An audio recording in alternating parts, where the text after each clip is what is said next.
Hello everybody, Jardis here, and in today's video I wanted to be showing you what is perhaps my current favorite build to play in Guild Wars 2. It is a Reaper build, so you are going to need the Heart of Thorns expansion in order to unlock it. It is the elite specialization for the Necromancer. And the point of this build is basically it's a power build which focuses a lot on direct damage, strike damage, as opposed to condition damage. However, it does have a sub, I guess you can say, priority where it deals chill and vulnerability to your opponents while you're inflicting some massive damage on them. Now, ever since the new expansion came out of Secrets of the Obscure, or SOTO All as of you we like to listen to call me, it. please. We have a serious problem. I'm The talking here! Hamaseen are sabotaging our pipes. I do apologize for What? that. Why would they do that? Just, please, hear me out. Our families and friends are depending on us to get their water flowing again as soon as possible. As always, stay alert for unwanted attention from the wildlife out here. May I be excused? I think I'm needed back in the city. All right. Get to work, everyone. Watch out for yourselves out there. I do apologize. That guy was very loud and very rude. Anyway, as I was saying, this is a Reaper build that mostly focuses on strike damage with a little bit of mixture of chill and vulnerability. Now, it is a build that I have personally have been playing during the whole SOTO expansion, Secrets of the Obscure, and it actually became even slightly more fun to play with the inclusions of the relics. Now, to get into this build, I'm going to show you what the equipment is. We are using full Berserker gear with runes of the Scholar. Same thing with the weapons. The weapons, we are using force and accuracy sigils. I am using a greatsword for the primary with a staff as the secondary. And again, even the trinkets are all Berserker gear. And the the relic we will be using is Relic of Ice. After using an elite skill, launch icicles at a nearby enemy that inflict chill.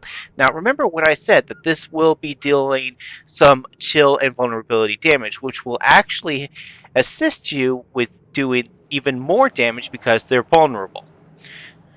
Now for the build itself, we are going Spite, Soul Reaping, and Reaper. For Spite, we are going Bitter Chill. Chilling a foe inflicts vulnerability, which increases the incoming damage you're dealing to them. We are doing Awaken the Pain. Might grants you more power and less condition damage. Gain Might whenever you enter Shroud, which we will be doing from time to time. And then finally, Close to Death. Deal increased strike damage to enemies below the health threshold. Well, we will be doing a lot of damage, which means their health will be getting lower and lower, which means this will take effect.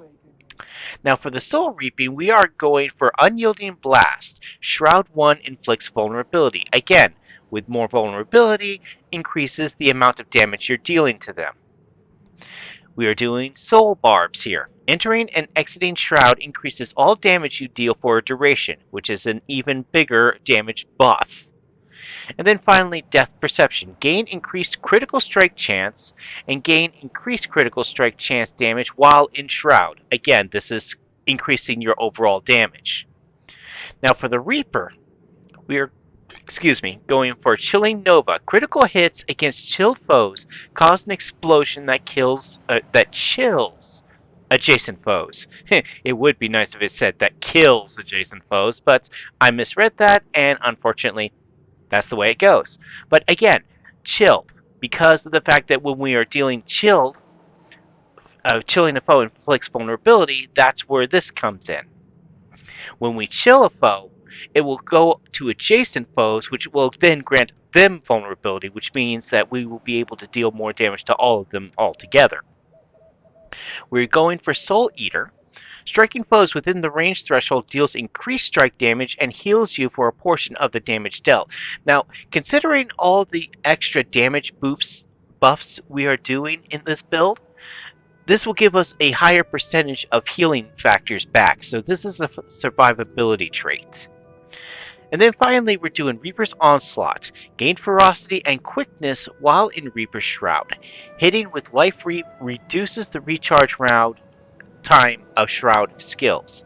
Basically, this is just a buff to our Shroud ability. Now for the skills we will be using Your Soul is Mine. Basically, it will heal ourselves, but we gain life force and strike foes around us, absorbing additional life force for each foe struck. Deal additional damage and gain bonus life force when striking foes in melee range. Well, since we are using a greatsword and a staff, primarily the greatsword, this will most likely take effect with the life force striking in melee range more often. We will be doing Well of Suffering, target area pulses, damaging foes and inflicting vulnerability. Again, we want as much vulnerability as possible to make sure that our high damage gets through. We're doing Well of Darkness. Target area pulses, blinding foes with each pulse. Now, the reason why we're choosing this one is because it's an AoE effect area that also inflicts chill, as you can see there. We are also doing Spectral Grasp. Pull target foes and nearby enemies to you, chill them, and gain life force. Well, since we are in melee range, there will be times where we will need to pull enemies towards us so that we can get to them faster. But the fact is that it also deals chill and vulnerability effects to them. And then finally, we're going for Chill to the Bone, freezing all enemies around you, inflicting conditions on them. Gain boons from each foe you freeze, deal additional damage and increase stun duration, and gain additional boons when striking foes in melee range. Basically, this is a combo move that we want to combine with our Spectral Grasp. We pull them together, then we use Chill to the Bone, and basically we deal additional damage to all of them. And because, again, with our Relic, we will be doing even more chill infliction upon them. So, and to show you how this build works, I am currently south of Amnoon in the Path of Fire expansion. And I'm going to go to this hero point here and show you how this build works. Come, Outlander. Learn of King Joko, bringer of peace. Give yourself to King Joko.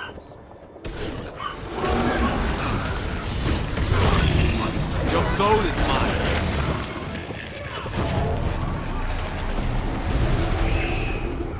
Now, as you can see, 25 stacks of vulnerability on him almost the whole time.